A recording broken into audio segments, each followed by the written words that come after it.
À la maison, en voiture, au bureau, partout, on vous accompagne. Merci de nous écouter. Radio Afrique Santé, votre santé, notre priorité.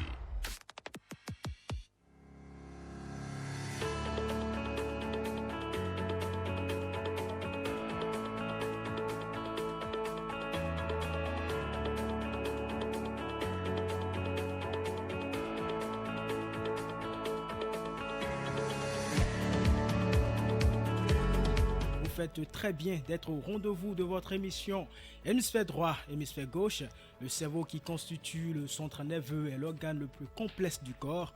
De son bien-être dépend l'équilibre du reste du corps. Cette partie de nous mérite donc qu'on lui consacre un moment pour connaître sa constitution et comment prendre soin d'elle. Alors c'est à cet exercice que nous allons nous essayer à travers cette émission.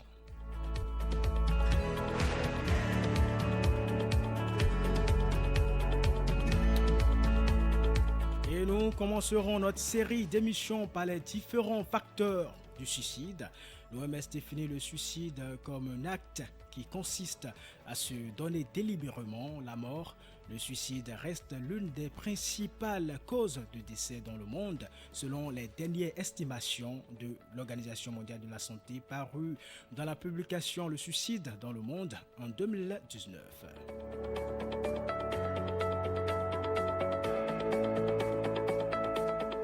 L'OMS signale que chaque année, un plus grand nombre de personnes meurent par suicide et cela dépasse le nombre de décès dus au VIH, au paludisme, au cancer du sein ou encore aux guerres ou aux homicides.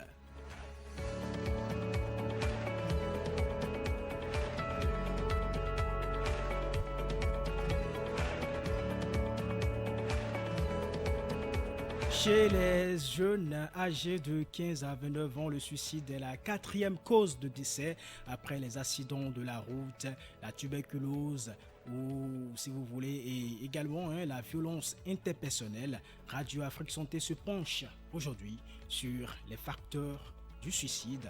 Et pour en parler en studio avec moi, le psychologue clinicien Kamelio Fadonongo en service au Centre national hospitalier universitaire de psychiatrie de Cotonou. Alors, vous décidez de rester pour en savoir davantage sur ce trouble mental. Bon choix. À ce micro, je suis Erwan Olinide. À la réalisation, Tibus Arehenu, hémisphère droit, hémisphère gauche de ce jour. C'est parti. Yo! DJ Scalp, Awilo Longomba, le propriétaire de tous les dossiers. Africa Tony. La vie est belle, faut pas compliquer. C'est pas compliqué, faut pas compliquer. La vie est belle, faut pas compliquer. La complication c'est malade, dès que mon passant brille, voyons. Si tu as des soucis, oublie tous tes ennuis. C'est pas compliqué, de garder le sourire. Et même si c'est la crise, si tu es entêté, non faut pas craquer. C'est pas la fin du monde. La vie est belle, faut pas compliquer. C'est pas compliqué, faut pas compliquer. La vie est belle, faut pas compliquer. C'est pas compliqué, faut pas compliquer. Même si tu es déçu pour une histoire d'amour, envoie-lui un texto, dis-lui que tu l'aimes. La vie est vraiment trop courte, il faut profiter. Tu ne sais pas tout à l'heure tout ce qui peut t'arriver. Dans la vie, tout le monde a des problèmes, on n'y échappe pas. Dans la vie, tout le monde a des problèmes, on n'y échappe pas. Et oui, la vie n'est pas compliquée, chers amis. C'est vrai que parfois on a l'impression d'être la seule personne sur qui s'abattent tous les problèmes du monde. Ah non, détrompez-vous, tout le monde a des problèmes et ce n'est pas une raison de se ôter la vie. C'était le message que véhicule l'artiste congolais Awilo Longomba. En studio avec moi, je l'annonçais à l'entame de cette émission, Kamelio Fadonongo. Bonjour. Bonjour Monsieur Erwan. Comment allez-vous? Je vais très bien, et vous? Je vais très bien également. Alors, plus de 700 000 personnes se suicident chaque année selon l'Organisation mondiale de la santé. C'est un chiffre alarmant. Qu'est-ce qui peut justifier ce fort taux de suicide selon vous? Merci, monsieur Erwan. Ce fort taux de suicide chaque année peut s'expliquer par un certain nombre de choses. D'abord, nous avons les facteurs prédisposants individuels, les facteurs prédisposants liés à l'entourage et les facteurs prédisposants liés à l'environnement. Mais tout cet ensemble se regroupe dans ce qu'on appelle les facteurs de risque de suicide. Je ne sais pas s'il faut aller dans les détails, sinon Allez-y seulement. Alors, Oui. avant de continuer, avant d'entrer pleinement dans le sujet, aborder les contenus de chaque facteur, il s'avère indispensable quand même d'expliquer un peu la problématique, c'est avec votre permission bien sûr. Allez-y. Quand on parle de suicide, il y a un certain nombre de thèmes qui entourent cette problématique-là. On a par exemple le suicidé. Le suicidé, c'est celui qui, après l'acte, est effectivement mort. Le suicidant, c'est celui-là qui a survécu malgré l'acte. Le suicidaire, c'est celui-là qui, dans son comportement ou même dans ses agissements, le parler, l'expression des émotions et tout, renvoie à ce qu'on pourrait appeler le suicide. Le suicide même, comme vous le savez, c'est le simple fait de se donner la mort. Et maintenant, les idées suicidaires ou les idées de suicide ne sont rien d'autre que des conceptualisations qui se consolident dans le temps et qui font le lit au passage à l'acte. Et la tentative de suicide n'est rien d'autre que le fait de tenter de se donner la mort. Ça marche parfois, comme ça ne marche pas. Alors, vous m'avez demandé tout à l'heure les facteurs qui expliquent le suicide, ce taux alarmant de suicide chaque année. J'avais abordé la question avant de revenir derrière pour baliser un peu le terrain. Quand nous allons prendre par exemple les facteurs de risque individuels, nous avons les facteurs prédisposants. D'abord, il y a les troubles psychiques. Parce que parfois, dans certaines affections psychiatriques, on rencontre des passages à l'acte. Ensuite, nous avons les tentatives de suicide antérieures liées même à la personne. Et nous avons également le désespoir, puisque certaines personnes, dans certaines situations, se retrouvent le dos au mur. Et nous avons aussi les troubles déficitaires, les troubles liés à l'attention. Et maintenant, par rapport aux facteurs toujours individuels, nous avons les facteurs contribuants, comme la consommation de substances psychoactives. Quand je parle de consommation de substances psychoactives, je fais allusion à tout ce qu'il y a comme drogue, même parfois l'alcool et même les drogues, que ce soit le cannabis, l'héroïne, la cocaïne et autres. Il y a aussi les difficultés d'intégration personnelle.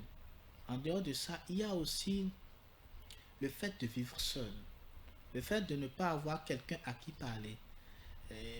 Ce n'est pas forcément le célibat, mais le vivre seul dont on parle là, c'est le fait d'être isolé de l'ensemble social. Alors, et maintenant, il y a des facteurs précipitants.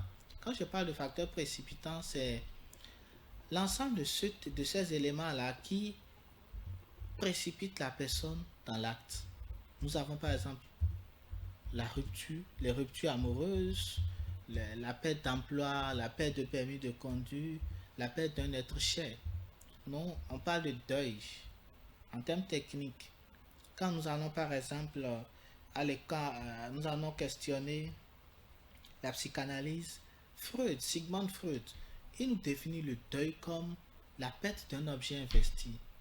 Donc quand vous perdez un objet dans lequel vous avez investi une certaine quantité d'affection, c'est normal que vous vous sentez dépossédé, peu vos mécanismes psychologiques, lesquels mécanismes vous permettaient de vous tenir s'ébranle.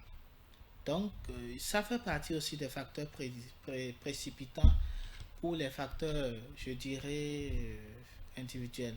Maintenant, il y a les facteurs liés à l'entourage même. Là, on a les facteurs prédisposants aussi, liés à l'entourage, c'est-à-dire les parents de la personne, ses frères, ses cousins et autres. À ce niveau, nous avons également les suicides antérieurs. Si dans la famille, il y a quelqu'un qui s'est déjà suicidé, c'est un risque. C'est pourquoi, à un moment donné, quand il y a ce phénomène advient dans une famille, il est conseillé que la famille s'inscrive dans une dynamique préventive. C'est-à-dire, la famille, les éléments, ils vont voir un spécialiste et puis on essaie de faire le débriefing avec eux. On essaie de voir les facteurs les facteurs intrafamiliaux qui, à un moment donné, requièrent les germes de ce phénomène-là. Et puis le spécialiste les aide à essayer de faire un peu le vide, mais également de verbaliser. En dehors de ça, nous avons les facteurs liés à l'environnement. À ce niveau, on tombe sur les croyances fondamentales. Parce que vous irez dans certains environnements, on vous dira que, écoutez, un homme qui se fait frapper par sa femme, c'est une honte. C'est une honte à la société. Donc ces gens-là, à un moment donné, se retrouvent isolés en eux-mêmes. Ils n'ont pas d'autres personnes à qui parler. Et quand c'est comme ça, à un moment donné, l'événement devenant récurrent, de jour en jour, le passage à l'acte, d'abord on parle de l'idée de l'idéation suicidaire, et puis le passage à l'acte finit par conclure ce phénomène-là. C'est ce que je peux vous dire. Alors, avoir des pensées suicidaires, Oui. est-ce être malade mental? Oh non, pas forcément. Pas forcément. Il est déjà arrivé une fois à chacun, peut-être à tout un chacun de nous, d'avoir de ce genre d'idées. Peut-être dans une situation compliquée où on s'est retrouvé le dos au mur, il n'y a pas un recours franc, il n'y a pas des gens à qui on peut recourir, des gens qui peuvent constituer un socle, un ferment qui, dans une certaine mesure, constituera une renaissance pour nous.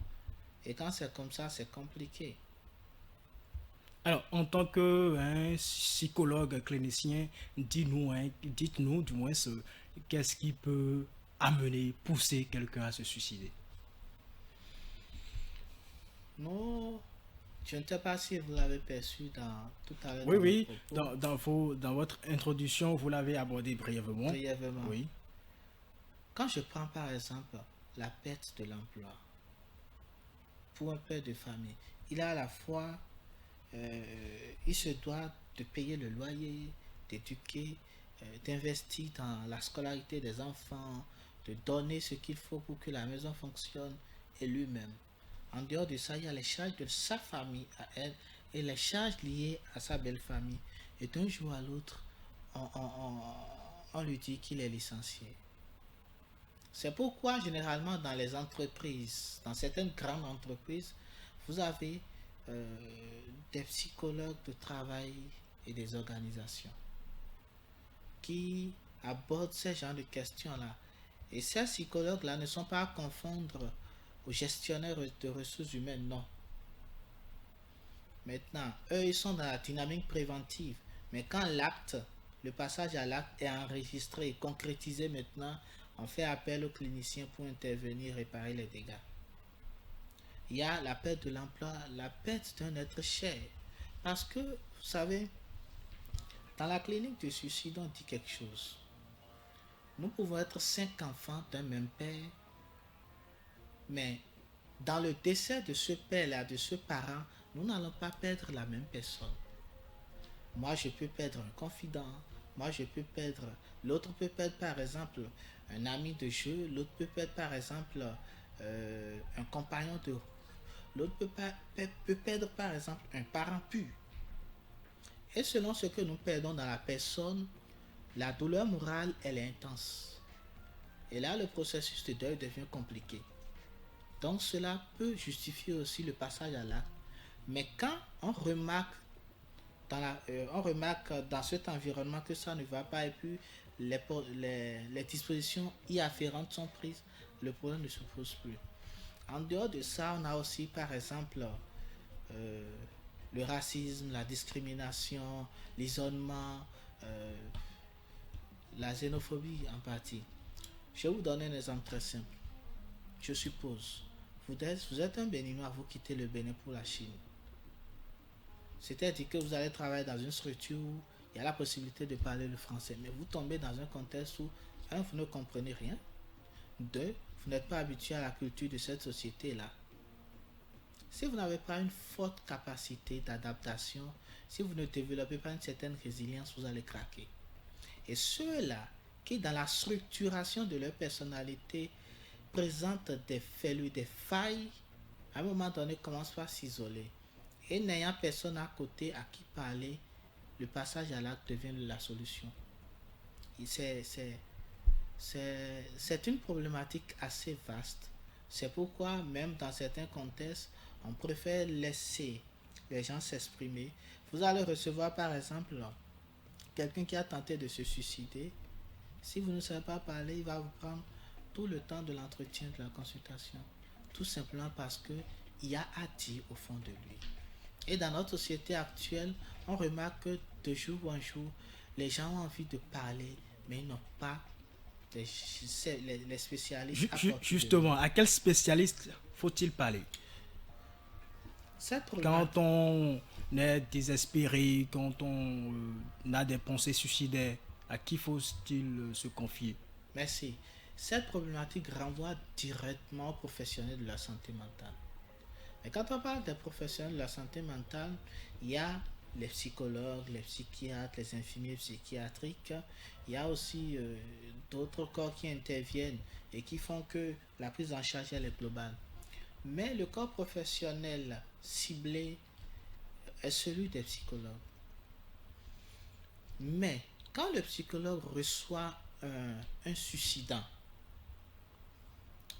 qui dans l'évolution, à un moment donné, chez qui dans l'évolution remarque une recrudescence de la symptomatologie ou bien une accentuation de la symptomatologie, rapidement, le psychologue en question, en toute honnêteté et professionnalisme, constitue son équipe de prise en charge, associe le médecin psychiatre et ce dernier prendra en compte le volet médical. Il peut associer également les assistants sociaux qui vont prendre en charge le volet social. Et les différents corps professionnels concernés vont prendre en charge efficacement. Et ce n'est que là, maintenant, on parle de prise en charge holistique. Nous allons continuer, mais en avant, je vous propose une pause musicale. D'accord, merci.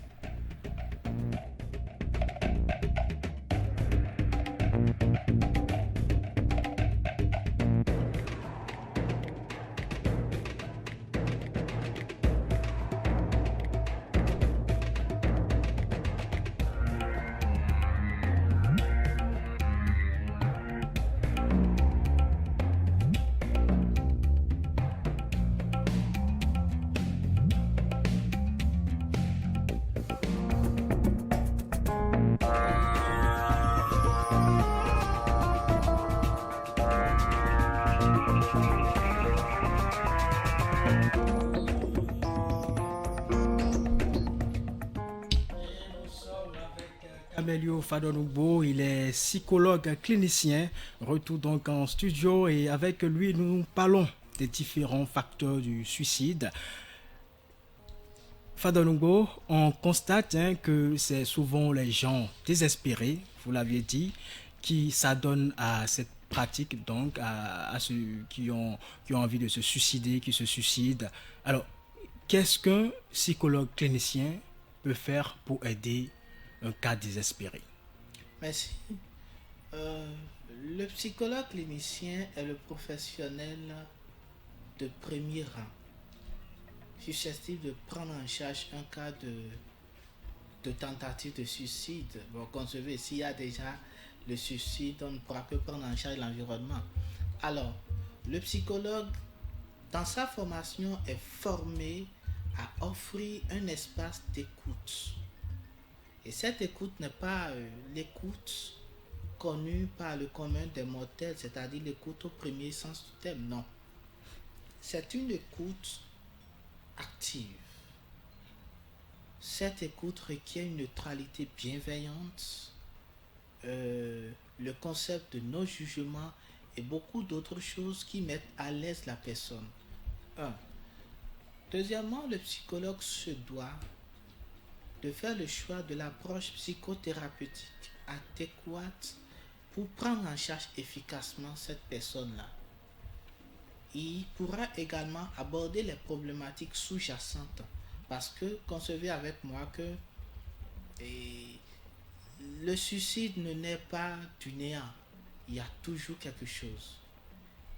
Et le psychologue se doit d'aller toucher le fond et c'est là même que se situe le nœud du problème.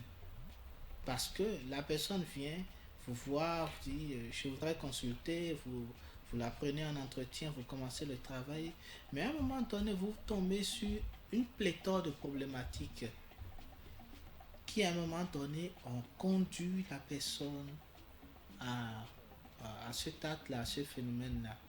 Et il y a une multitude de techniques, de procédés que nous utilisons. C'est pas qu'on va s'asseoir, on parle, non.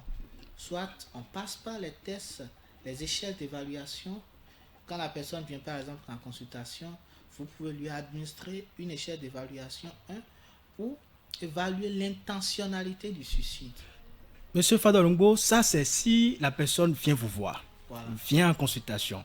Souvent, une personne qui risque de se suicider peut exprimer le désir de mourir ou de mettre fin à ses jours. Vous l'avez dit, mais il en a qui n'expriment pas ce désir. Ils sont tous souriants et après on apprend ou on entend que telle ou telle personne dont on ne s'attendait pas s'est suicidée.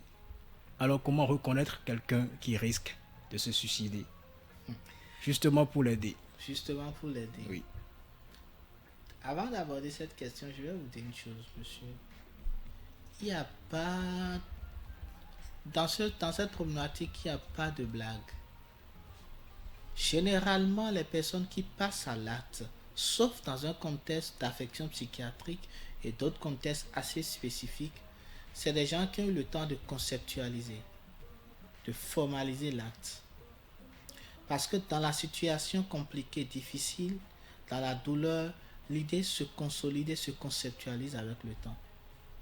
C'est les gens, quand vous recevez les parents pour faire le débriefing, après ils vous disent, ils disent ça souvent, mais on n'a pas pris ça au sérieux.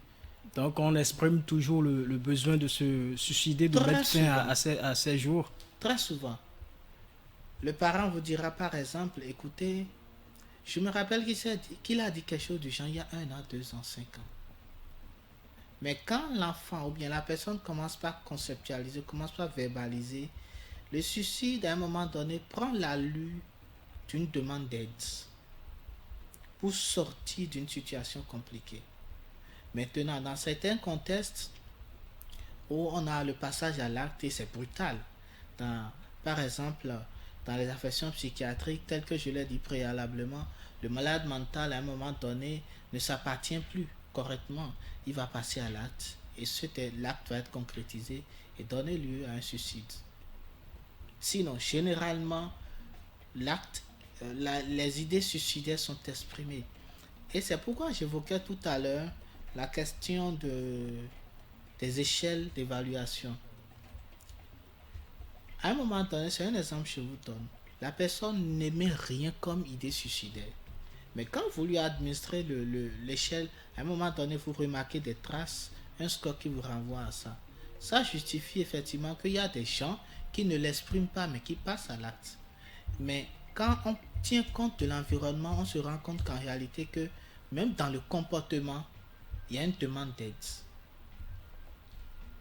Nous sommes pratiquement à la fin de l'émission. Vous avez sans doute des conseils à donner, non seulement à ceux qui ont des pensées suicidaires, mais également à leur entourage. Merci. Je vais partir d'abord, je vais donner d'abord des conseils, même si dans notre profession on ne donne pas de conseils. 30 secondes. Oui, 30 secondes, on fait des suggestions. Alors, faites des suggestions alors. La meilleure conduite à tenir Oui. quand on se retrouve dans des situations qui dépassent, ou du moins qui ébranlent nos capacités psychologiques, c'est de se référer à un professionnel. Aux parents, je dirais simplement que une tentative de suicide échouée ne doit pas faire objet de moquerie, mais doit être prise au sérieux et on doit conduire la personne chez les spécialistes. Le suicide n'est pas toujours la solution.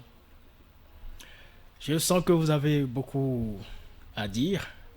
Nous allons vous inviter la prochaine fois pour pouvoir mieux décortiquer le sujet. Hémisphère droit, hémisphère gauche de ce jour. Nous sommes à la fin. Merci de nous avoir suivis.